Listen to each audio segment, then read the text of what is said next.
available to own on video and DVD.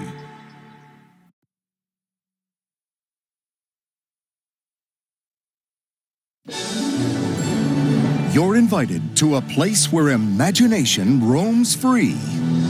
Adventure is around every corner. And fun is in the air. Walt Disney Home Video proudly presents the Walt Disney Gold Classic Collection. Each month, one of your favorite Disney classics will be available to own on video and Disney DVD. Your whole family will love great movies like The Aristocats.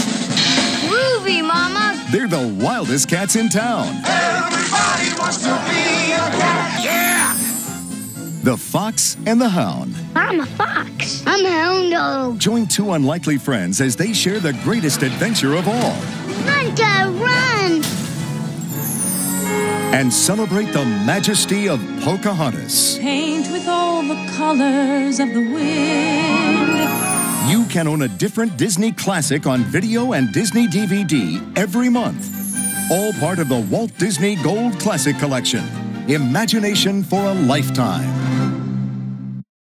Coming soon to own on video and DVD.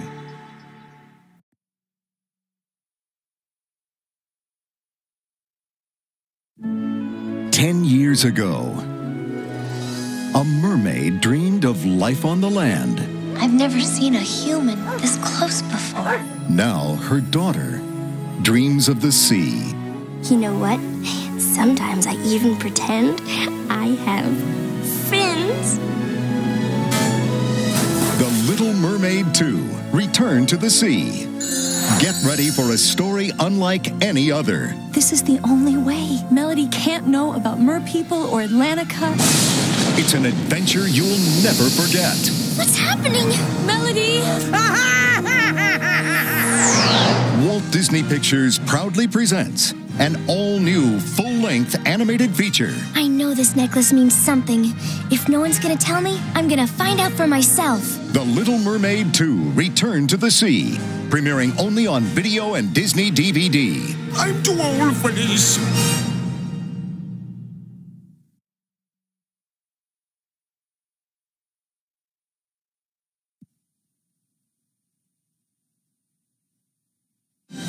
Walt Disney Pictures proudly presents The Tigger Movie. Wow! Discover the adventure. Come on, hurry it up. No time for dawdling. And believe in your imagination. As Walt Disney Pictures takes you back to the place that's inside all of us and lives in the hearts of Roo, Eeyore, Piglet, Tigger, and Winnie the Pooh. The Tigger Movie.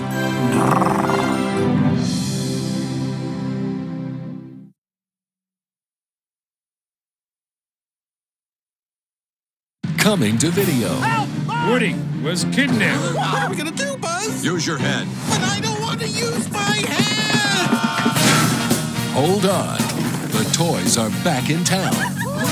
And just trying to get home I'm tour guide Barbie! I'm a married spot. in one piece. Tom Hanks, Tim Allen, Toy Story 2. Ride like the wind, Bullseye. Coming soon to video and Disney DVD.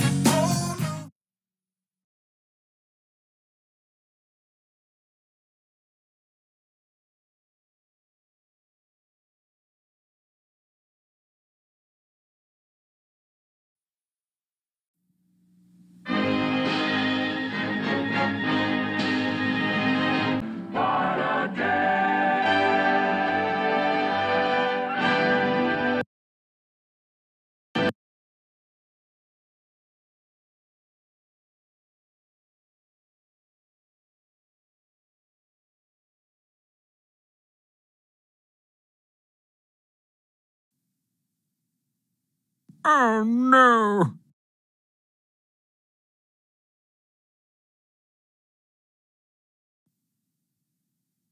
Good show.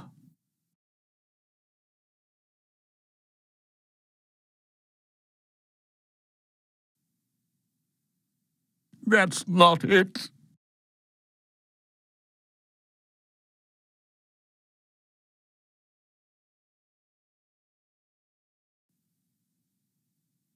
Almost.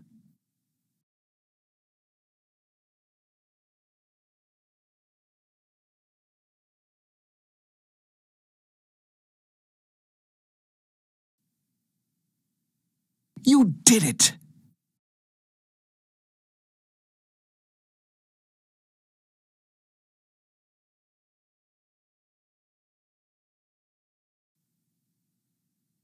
How clever!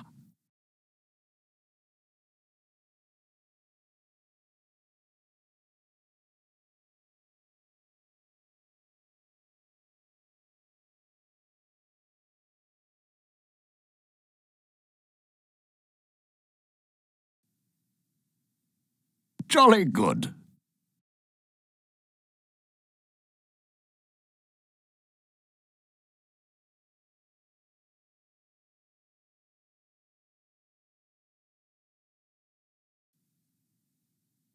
Fantastic!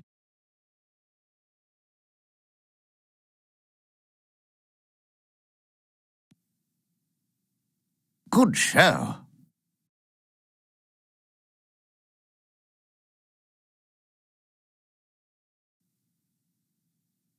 Nice going.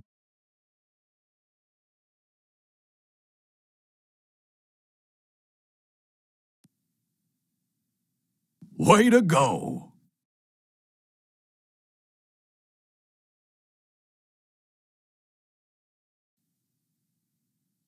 Oh no!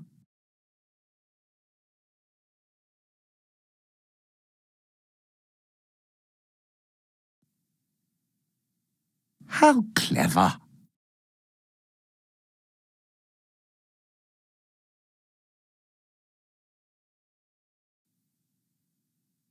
Jolly good.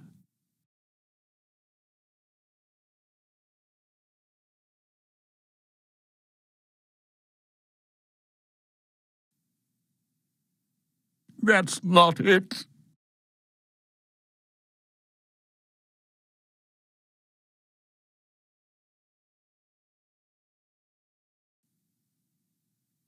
You did it! Congratulations! You got 11 right!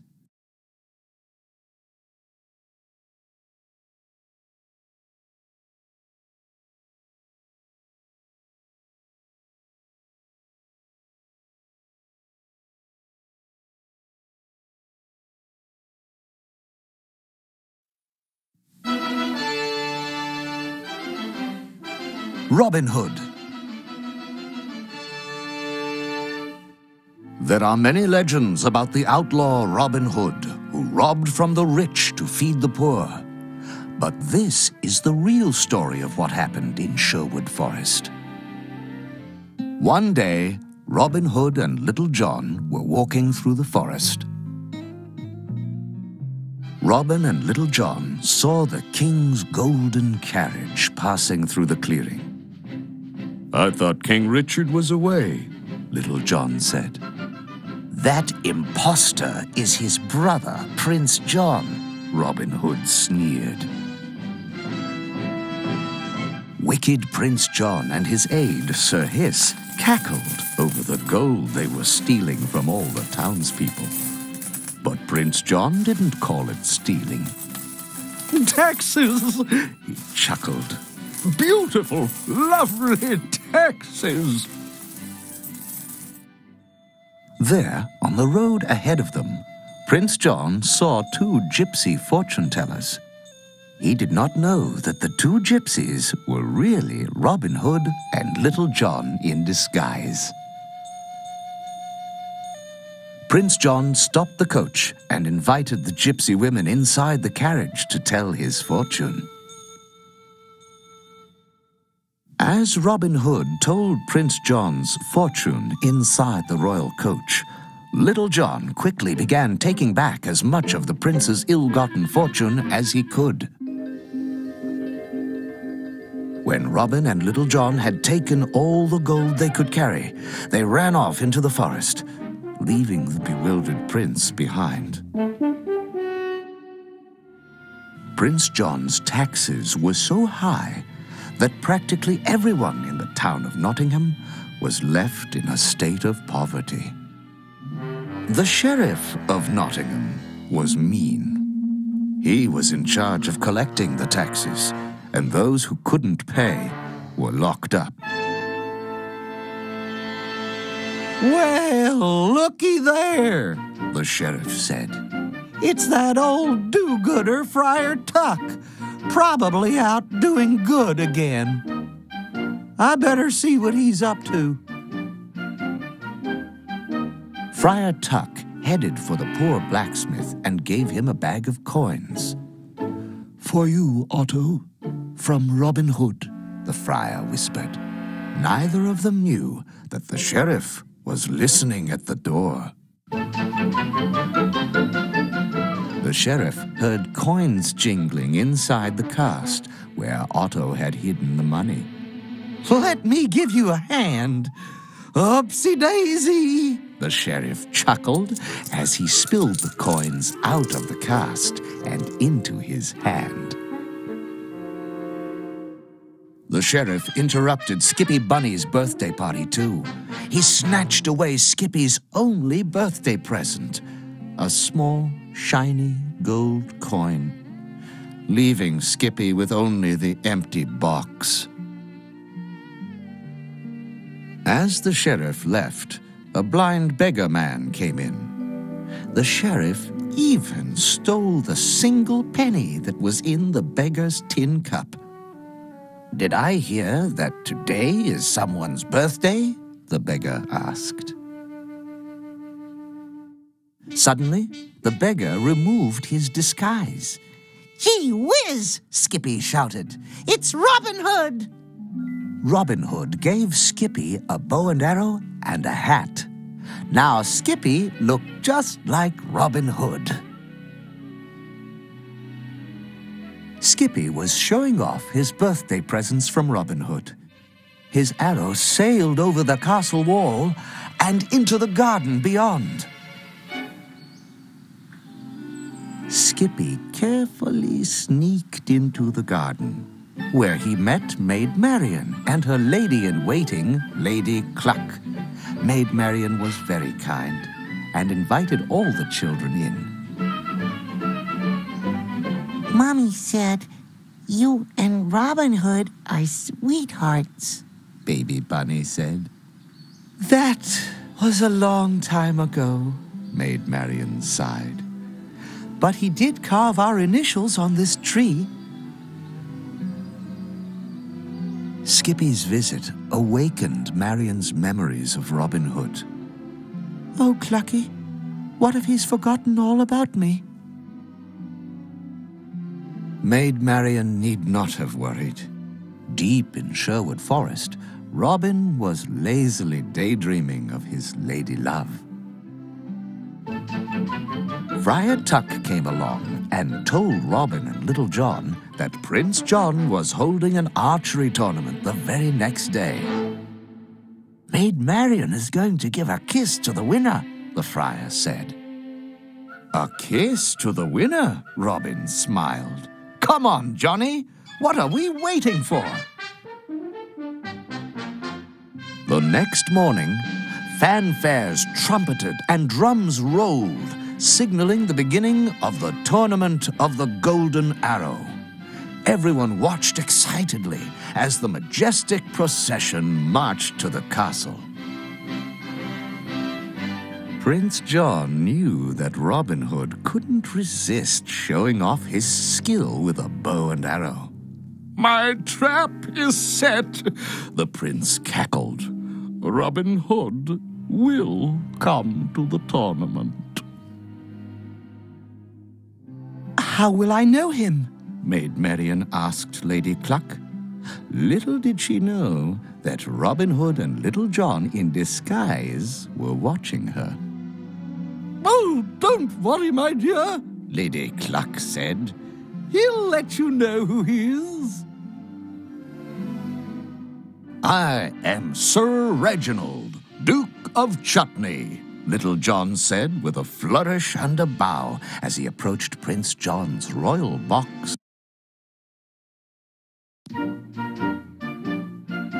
Maid Marian and Lady Cluck joined Prince John and the Duke of Chutney in the royal box.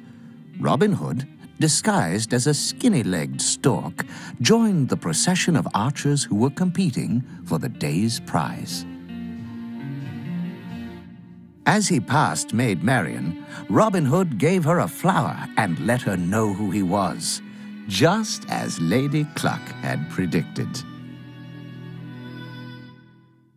Soon, Robin Hood and the Sheriff were the two finalists in the tournament. The Sheriff cheated to try to win. But Robin Hood's excellent archery skills won him the prize. Prince John knew that the skinny stork had to be Robin Hood in disguise. As the prince drew his sword to dub the winner of the tournament, whoosh! He cut away the costume to reveal Robin Hood. Thinking quickly, Little John used a little sharp encouragement to convince Prince John to release Robin Hood. With Prince John's guards in pursuit, Robin Hood, Maid Marian, and all their friends made a swift escape from the castle and headed back to Sherwood Forest. That night, the glade in Sherwood Forest resounded with the songs and dances of a victory celebration. His humiliation at the archery tournament only made Prince John more angry. Double the taxes! Triple the taxes! He screamed to the sheriff and Sir Hiss. Prince John taxed the heart and soul out of the poor people of Nottingham. If they couldn't pay their taxes, the sheriff threw them in jail. The sheriff even stole the last penny from the church's poor box. That was the last straw for the You thieving scoundrel! Friar Tuck roared as he chased the startled sheriff into the churchyard. Whack! Friar Tuck knocked the sheriff right in the head with a quarterstaff. You're under arrest for high treason to the crown, the sheriff cried as he led the poor friar away to jail in chains. High in the castle, Prince John schemed again. I'll use that fat friar as bait to snare Robin Hood, the prince growled. Prince John knew that Robin would try to rescue Friar Tuck. A familiar beggar man wandered into the courtyard and watched as the sheriff prepared the gallows for Friar Tuck. Robin Hood had an idea. As the sheriff snoozed soundly, Robin Hood and Little John climbed over the castle wall. Quick as a flash, Robin waylaid one of the guards and took his place. Disguised as a guard, Robin stole the sheriff's keys and let Little John into the jail. You release Friar Tuck and the others, Robin whispered to Little John. I'll drop in on the royal treasury.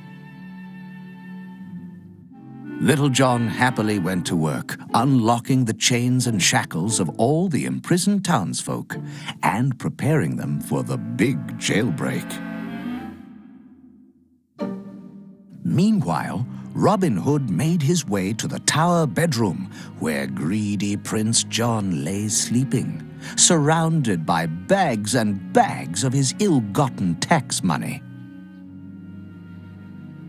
Working quickly, Robin rigged a pulley system to carry the money bags out of Prince John's room and down to Little John, who waited in the courtyard below.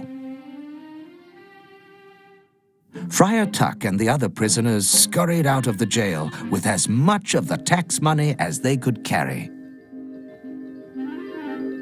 Just as Robin Hood made off with the last bags of coins, Sir Hiss woke up and called for the guards.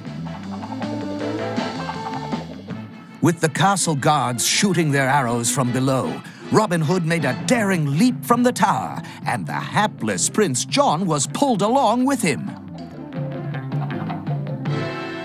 As Robin Hood scampered to open the drawbridge, Little John and the others hurried away from the castle. Robin Hood stayed behind to deal with Prince John and the sheriff. Angrily swinging a flaming torch at the fleet-footed Robin Hood, the clumsy sheriff set fire to the castle. As Little John and Skippy watched in horror, Robin dashed to the top of the tower roof with the flames licking at his feet. Suddenly, he made a heroic leap into the moat, far below. With his treasure lost, his castle ablaze, and Robin Hood escaped to safety, Prince John did what he usually did. He threw a tantrum, sucked his thumb, cried for his mummy, and blamed all his troubles on poor Sir Hiss. King Richard soon returned home to England and set everything right. The king declared that Robin Hood was no longer an outlaw. For their crimes, Prince John, Sir Hiss, and the sheriff were sentenced to hard labor on the royal rock pile. Now that Robin Hood was no longer a wanted outlaw, he and Maid Marian were free to be married. "Long live Robin Hood!" the townspeople cried. "Long live King Richard!" And that is the real story of what happened in Sherwood Forest.